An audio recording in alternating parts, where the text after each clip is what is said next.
Have you ever met someone who always seemed like the victim? No matter what happened, no matter who got hurt, somehow the story always ended the same way. They were the ones suffering. They were the one misunderstood. They were the one everyone should feel sorry for. But behind that image, there was something else happening, something most people didn't notice. Because some manipulators don't control people through anger. They control people through sympathy. And by the time someone realizes what's happening, the manipulator has already convinced everyone that they are the victim. There is a psychological tactic that appears in many toxic relationships. It is subtle, it is powerful, and it allows someone to manipulate entire groups of people without raising their voice. This tactic is often used by highly manipulative personalities, people who understand one very important thing about human psychology. People want to protect the victim.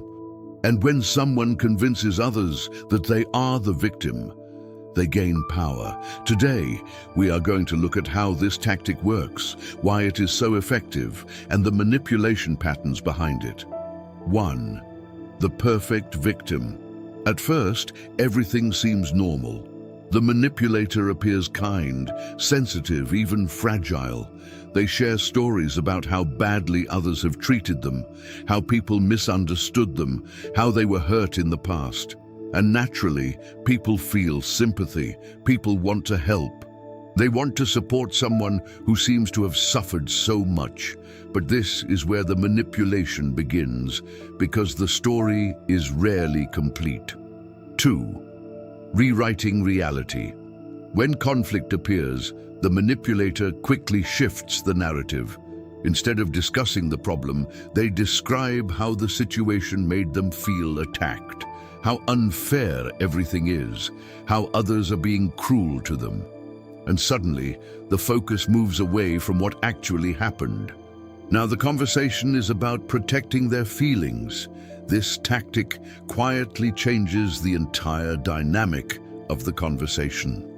3. Turning people against each other. One of the most powerful manipulation tools is division. The manipulator might speak differently to different people. To one person, they say they are being mistreated. To another, they say someone else is attacking them. Over time, confusion spreads. People begin forming opinions based on incomplete stories. And slowly, the manipulator creates a situation where everyone believes they are protecting the victim. 4. The Darvo pattern. This manipulation pattern often follows a very specific structure. First, the manipulator denies the problem. Then they attack the person confronting them. And finally, they reverse the roles, presenting themselves as the victim. This pattern is known as Darvo, deny, attack, reverse, victim, and offender. And it is one of the most effective manipulation strategies ever studied in psychology. 5. Why people believe it. The reason this manipulation works is simple. Humans are naturally protective of people who appear vulnerable.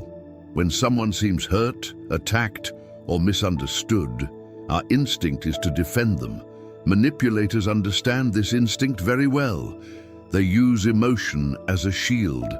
And once people emotionally invest in protecting someone, they stop questioning the story.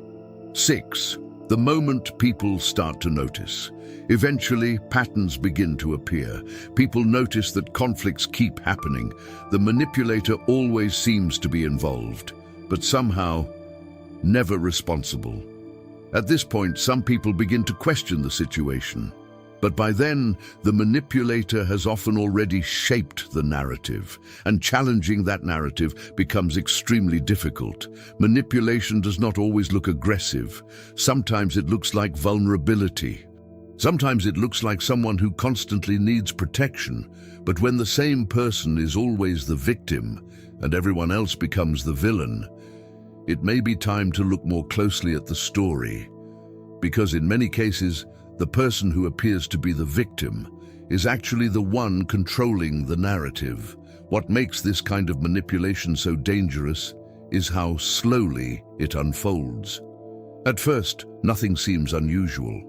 The manipulator simply appears to be someone who has been hurt many times in the past. They talk about betrayal, about people who abandoned them, about how difficult life has been. And when someone shares that kind of pain, most people respond with empathy. We want to be kind, we want to be understanding, but manipulators know exactly how to use that instinct.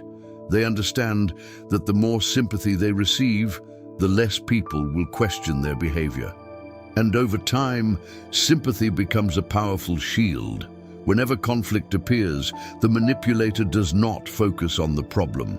Instead, they focus on how the situation affects them emotionally. They might say things like, "I can't believe you would treat me like this after everything I've been through," or "I thought you understood me better than that."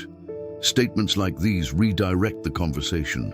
Suddenly, the focus is no longer on the issue itself. The focus becomes the manipulator's feelings, and when emotions dominate the conversation, logic slowly disappears. How manipulators build allies. Another tactic manipulators use is building alliances. They rarely manipulate just one person. Instead, they slowly shape the perception of everyone around them. They may quietly complain to friends or family members. They may suggest that someone else is being unfair or hostile, but they rarely present the full story. They present just enough information to make themselves appear sympathetic. Over time, people begin to form opinions, and those opinions are based on a narrative carefully constructed by the manipulator. This creates a powerful advantage, because when a conflict eventually becomes visible, the manipulator already has support. People already believe the story they have been told. So when someone challenges the manipulator, the reaction from others is often immediate. "Why are you attacking them?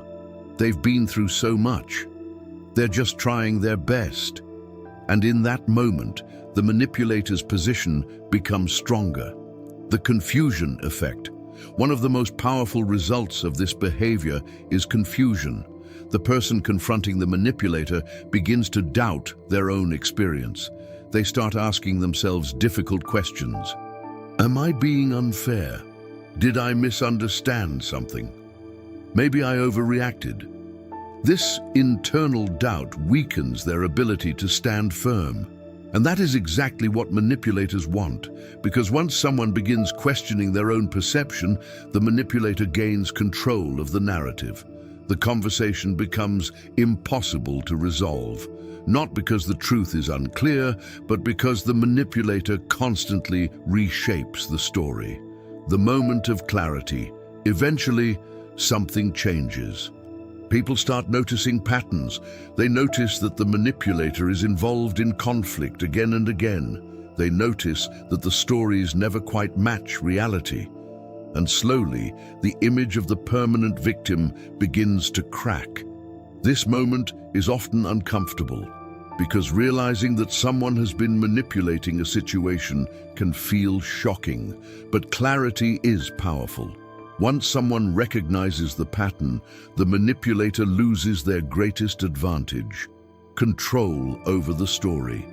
Manipulation does not always appear as aggression. Sometimes it appears as weakness. Sometimes it appears as someone who constantly needs protection. But when the same person is always the victim, and every conflict somehow becomes someone else's fault, it may be time to look deeper, because real victims seek understanding. Manipulators seek control. And the moment you recognize that difference, their power begins to fade.